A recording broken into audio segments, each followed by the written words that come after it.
ny farany herinandro teo no nanatanterahana ilay fihetsiketsehana sy fifaninanana champ de chorale tetsy amin'ny Coliseum Atsonjombe taoriana ny andro farany omaly alahady dia nitarika asikano ny bata ny fandresena fanatety. Nitarika asikano nandrombaka ny larina voalohany nandritra ilay faninanana antoko-pira le chant de chorale izay nitotsaina tetsy amin'ny Coliseum Atsonjombe ny 5 sy 9 oktobra lasa teo.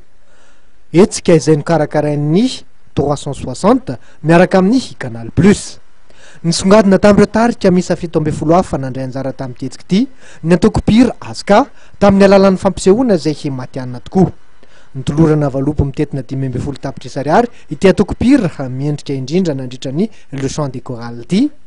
Omary Pakasitrahana nitarika viray kosa no nazo ny larana faharoa ka nitolorana 10 tapitrisa ariary ary ny antoko-pira telo sy telo no nibata ny larana fahatelo ka nahazo 5 tapitrisa ariary.